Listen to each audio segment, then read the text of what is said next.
Assalamualaikum warahmatullahi wabarakatuh. Saya Karen Syarani Sabila dari fase Lanjutan Fantastik. Hari ini saya ingin menjelaskan tugas bahasa Indonesia mengenai resensi. Pertama, apa itu resensi?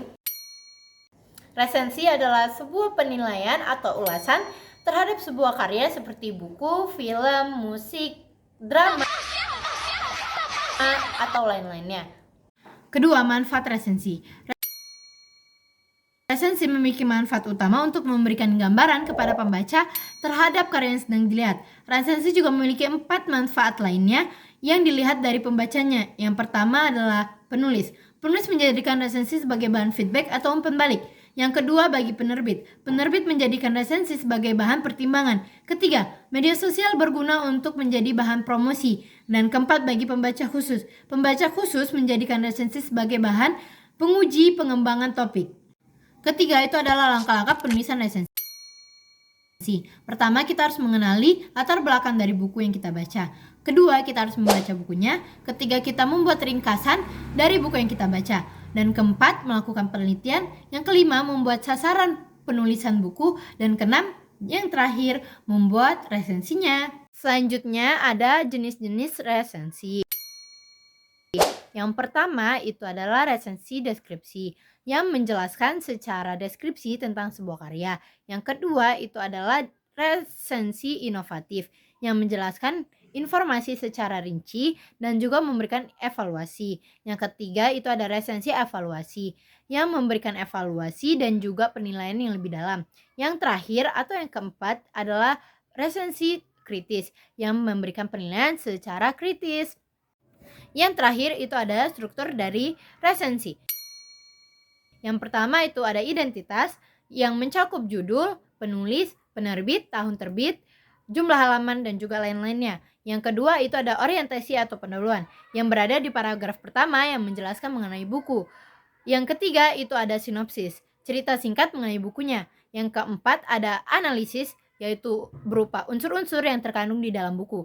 Dan yang kelima yaitu adalah evaluasi yang berupa kelebihan, kekurangan yang ada di dalam bukunya.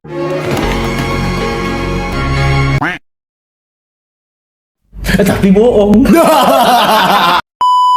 Selanjutnya saya membuat resensi dari satu buku yang berjudul Santri Pilihan Bunda yang ditulis oleh Salsabila Valencia yang diterbit oleh Clouds Book di Depok pada tahun 2021 yang berjumlah 328 halaman.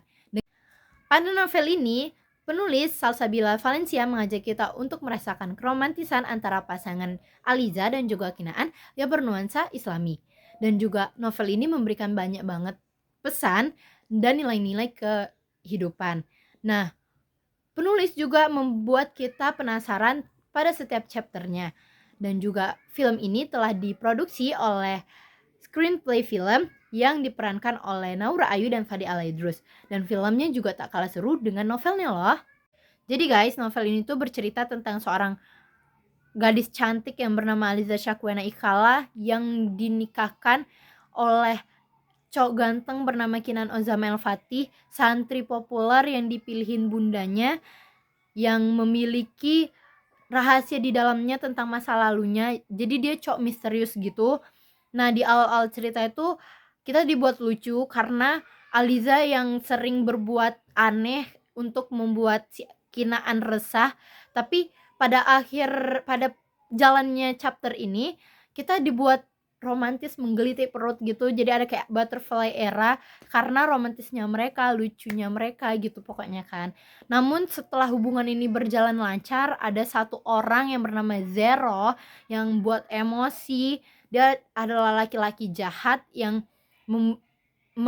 menggunakan apa ya bahasanya, yang sering pakai fisik gitu ke kakaknya Aliza juga ke Aliza. Tapi si Zero ini punya masalah juga guys, yaitu masalah tentang keluarganya. Dia tuh depresi dan juga merasa tertekan karena ekspektasi keluarganya yang ada di dia dengan jalan dari orang tuanya sendiri. Nah, tapi setelah masalah dari Zero selesai, si Aliza malah dibuat nambah gak percaya dengan Kinaan karena Aliza tahu rahasia dari Kinaan. So guys, jadi jangan lupa baca bukunya karena itu betul-betul seru banget. Oke, unsur yang ada di dalam cerita ini tuh ada unsur-unsur agamanya yang menjelaskan tentang Kinaan mengajari Aliza tentang agama. Oke, jadi kelebihan dari buku ini kalau menurut aku ini ya, sebagai kita remaja perempuan yang berada di butterfly era, nah kita pas baca buku ini pasti kayak ngerasa aku butuh Kinaan, I need like Kinaan gitu kan.